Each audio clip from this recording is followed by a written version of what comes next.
This is a Film Stories original podcast. Mother's Day is almost here, and you can get her the most beautiful time-tested gift around. A watch she can wear every day from Movement.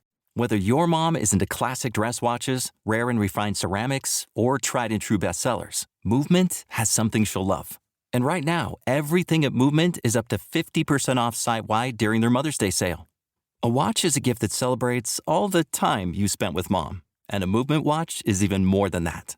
Movement uses industry-leading materials for their fresh, modern watch designs, from technically complex ceramics to vintage-inspired style, all for an incredible value your wrist and wallet will both love.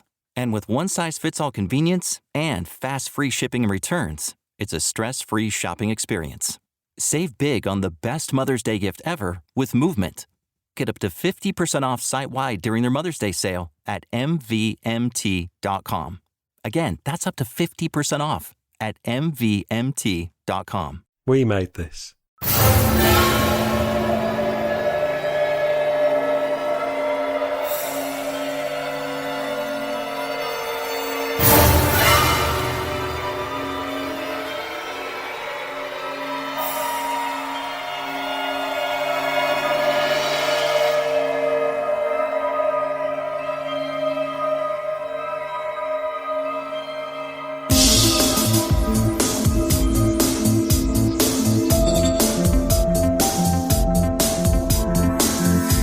Welcome everyone to the X-Cast. The truth is in here. This is our special Fight the Future Minute podcast. I'm your host today, Carl Sweeney, and you are listening to our coverage of minute 35 of the film. And this minute begins at the 34-minute mark as work goes on above the mysterious hole in the ground. And this minute ends with Bronschweig and the cigarette-smoking man underground. And to discuss this minute, I'm joined by Caredwen Foley again. Hi, Caredwen. Hi, Carl. How are you? Yeah, I'm okay. What I should say to listeners is just production realities. The last minute was recorded months and months before this one was. Well, a couple of months before this one was. In January. Now we're in March, and I don't know. Things have got really bad with the coronavirus crisis. Who knows what things are going to be like when this episode is released, but I don't know. If we sound a little less carefree today, listeners, I guess that's the reason why. Strange times, Caredwen, isn't it? Very strange times. Very, very different from January when we were last recording. Yeah, but anyway, that's not what we're here to talk about today. So I'll just flag it up and let's move on. So, yeah, what do you make of this minute overall, Caredwen? What really jumped out at you about this particular minute? Well, I think one thing that was notable to me was just, I think we may have talked about this a little bit in the prior minutes, but the parallels to the activity of the virus in Colony and Endgame. Yeah. It was notable to me thinking about the effort to slow the progression, and the X-Files doesn't always set itself up particularly well for kind of continuity threads that are more literal. It's very good at continuity in the thematic sense. But I really like that we come back to this idea of sort of the suspended animation that had to be employed in Colony and I guess particularly in Endgame. Yeah. To kind of postpone the activity of this, or, slow the activity of this virus. And it feels very timely actually right now because there's so much speculation around coronavirus about whether things will improve at all as we move into the summer months. But it's anyone's guess, I guess, whether that will happen. So you're referring to the fact that the gestation period here is helped by high temperatures, right? So the environment raised the body temperature above a certain amount, and it can be slowed down with cold, is what they say. And like you said, that's consistent with Endgame. Mm-hmm. There's arguably a bit of bad continuity here as well, though. Well, it's arguable. I don't know. This thing where they're all wearing protective suits. Now, do you take that at face value, like they need the protective suits, or do you take that to mean this is just part of the cover-up, it's kind of a charade, it's for appearances? How do you see that? That's such a good question. It taps into actually one of my mild pet peeves about Fight the Future. So I don't get the impression that they're worried about the proximity alone capturing viral particles through the air or something like that. But I remember in Oh, I think it was in Tunguska when the guy saws into the asteroid and gets infected with the black oil when it kind of erupts into his face. It seems like they might be trying to protect against something more like that, but nobody seems to be. They send that ambulance crew after Scully later in the film. Nobody's wearing, like, they're not wearing hazmat gear or anything like that. But when they pick up the little boy who gets infected in Texas, like, they put him in this little pod and stuff. It's so the degree to which the conspirators behave, how they treat that contagion seems very different. But it seems like it's difficult enough to get infected that you have to be stung by a bee. You can't just be walked on by it or something like that. But they're taking crazy precautions in this scene. But the pet peeve that it triggers for me, and we'll come to this a little bit more in the subsequent minute, I think, is Scully's reaction to confronting a virus of unknown origin with unknown kind of transmission capability. So I'll circle back to that later, but I'll just put a pin in it for the moment. Yeah, so I'd never really thought about this, I'll confess, but I was looking at the Eat the Corn website, which is the mythology-focused X-Files website. And yeah, he highlights the Tunguska scene that you just talked about. So it's established that the black oil can cross a biohazard suit in Tunguska. So presumably that means here those suits are useless in defense against it. But he suggests, well, they're very effective at making the public gathered around to believe this is a genuine outbreak. But then, of course, Bronschweig uses the suit inside the cave too. So, I don't know, arguably an inconsistency. Do we give them a bit of slack on this? Sure. Do we sort of... Yeah, sure. I mean, I think within the film, it's a little bit more distracting to me anyway. I mean, I'm a public health person, so, I'm probably paying more attention to that than a lot of casual viewers would be. The layman. Yeah. But I can extend quite a bit of grace with respect to them treating it different ways at different times, because you can also, adopt the narrative that, oh, this is a different strain of the virus, this one's weaker, this one's stronger, things like that. But within the course of the movie, it does seem surprising to me. I mean, I guess you could also say that, this guy who's like the Jello man who's presumably, shedding virus all over the place. Maybe they're trying to take more different precautions, or if there's some reason to think that it behaves differently in different hosts. I don't know. It's a lot of X-Files hand waving, but because of that, we can do a lot of hand waving and find reasons to excuse it. Yeah, I think we can.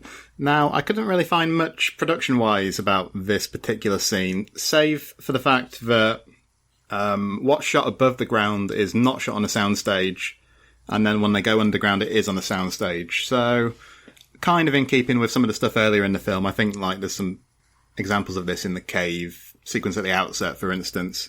But I don't know. I mean, I don't think the seams show at all. I think it's all pretty seamless. How about you? Yeah, I think it flows pretty well. I'm looking at. I guess this was one of the production scripts I found online, and it includes like a couple of cut lines where Bronschweig is saying basically like, "You want me to burn this body, but this man's family is going to want to reclaim it to bury him. What do you want me to do about that?" And so he and the cigarette smoking man exchange some words about that. The cigarette smoking man tell them he was trying to save the young boy's life and that he died heroically like the other firemen. And then wants to propagate the story about the hantavirus outbreak and insists on making a donation to the family and to the community and whatnot. He's there's a lot of like periphery or sort of superfluous commentary about how this will play in the area. And I think that it was wise during production that they were like, don't need it. Yeah, we aren't actually ever meeting this family or any of these community members. Maybe we don't really need to think so much about how it plays. That sounds interesting about the script, though. Like, I've never read the script for Fight the Future. Have you read the whole thing? Not from beginning to end recently. I couldn't tell you. I would have to read it while watching to really be able to follow like any of the main differences. But I did notice that one as we were preparing for this. Cool. So was there anything else specifically about this minute that jumped out at you or not? I don't think so. I mean, we talked in the last minute about the extremely gross, extremely cool, like sort of practical effects here. So I'm still very impressed with that. Yeah, I think maybe we could broaden this out then just quickly, because, I mean, this sent me down a Google kind of rabbit hole. I started researching protective equipment. Oh. And, yeah, well, I found the website. It's industrialsafetyandhygienenews.com. And the article was about debunking some of the myths about protective equipment, sorry. So, yeah, let me just run some of these past you. I mean, I don't know if you'll have much to say about this, but we'll see. The first myth is that it's better to overprotect than underprotect. And what they're saying is that both of these approaches have serious ramifications, because overprotecting against something can cause all sorts of discomfort. It can result in non-compliance with certain protocols, whereas underprotection, obviously, it can lead to things down the road after years of like low-level exposure in certain scenarios. So the goal is to find kind of a middle ground, I guess, or an appropriate level, dependent on the situation.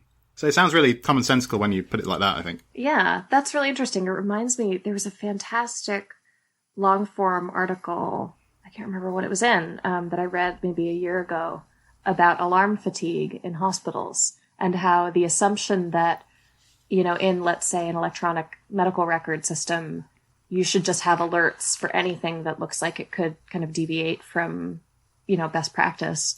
But when you do that, you create an environment where people have to disregard those notices just to get their jobs done. You know, if those alerts are constantly around, they kind of become meaningless. And so it becomes difficult to distinguish between very serious concerns and less serious ones. So that makes a lot of sense. I hadn't thought about that in the context of personal protective equipment, but it's very reasonable. I think another concern with that is that a lot of people think that, well, if one pair of gloves is good, 2 pairs of gloves are better.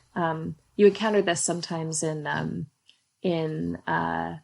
sex ed contexts where, you know, kids, like teenagers, sometimes have to be disabused of the myth that, oh, well, you know, practicing safe sex, I should use 2 condoms instead.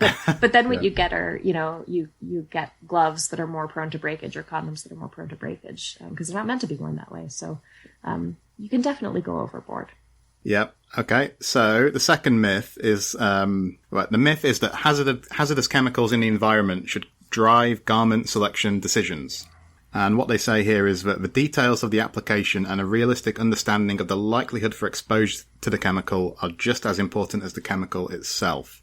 So I don't know. I don't really have a specific example here, but yeah, I guess I would have thought otherwise before. That's a little bit more in my wheelhouse than the infectious disease piece.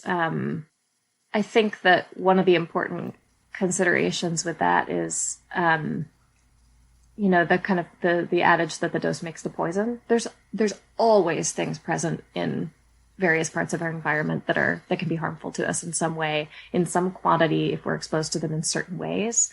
So knowing what the exposure, like what the kind of parameters of exposure are likely to be is super important, because if it turns out, oh, this is actually only really likely to saturate into your skin if it's also, you know, dissolved in water or something like that, that, you know, makes a difference to what kind of choices that you make about how to protect people from it.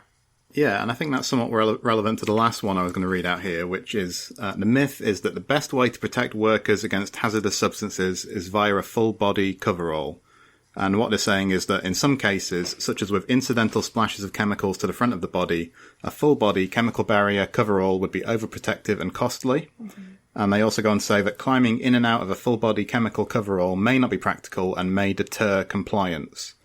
Yeah. Which, again, I guess is similar to what we've been saying in some respects. Yeah, and that the practice of getting, you know, like disrobing from all that protective equipment too, like that, you have to be very careful about how to do that to avoid potential exposures to anything that might be on the surface. So some, you know, maybe in some cases you're better off having fewer pieces of equipment to have to remove that are more targeted to whatever the potential threat is. Great stuff. All right, Caredwen, I guess we'll leave it there for this minute. I hope this was educational.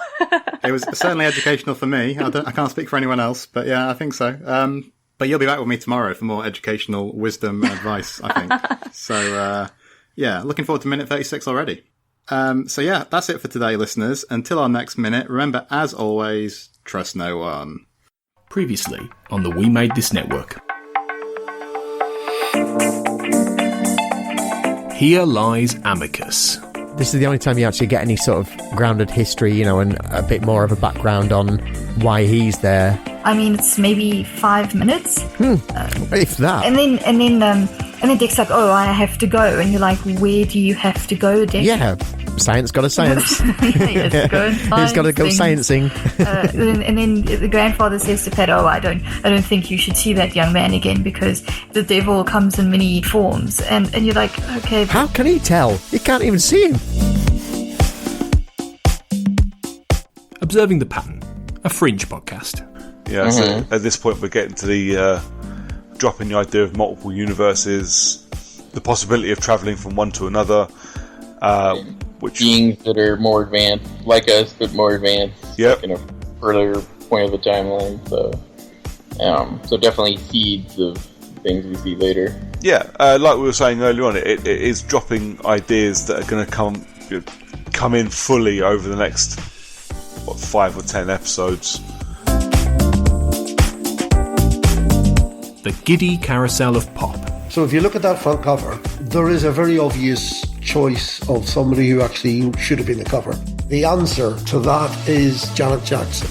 The choice I had to make at the time, I suppose there were 3 choices, were Wayne Hussey from The Mission, Margaret Thatcher, which is a whole other ball of wax, which we'll come to, and Janet Jackson. And the reason why this fails is because they used to announce the chart, I think, on a Tuesday morning. And my decision to put Wayne Hussey in the cover would have been all about a bet, if you like, that The Mission would be higher in the chart than Janet Jackson. The magazine's gone to bed, it's at the printers, it's about to come out. And he's counting down the top 40, and The Mission have gone in at, like, I don't know, number 32 or something. I mean, that's bad enough, but I'm now just thinking, we've just got to hope that Janet Jackson hasn't gone in the chart, because he's got to 20 and he hasn't mentioned it yet. 19 and at 18, 17. Although, please God, you know. And of course, in at number 4 is Janet Jackson. Check out all of these shows and more on the We Made This podcast network.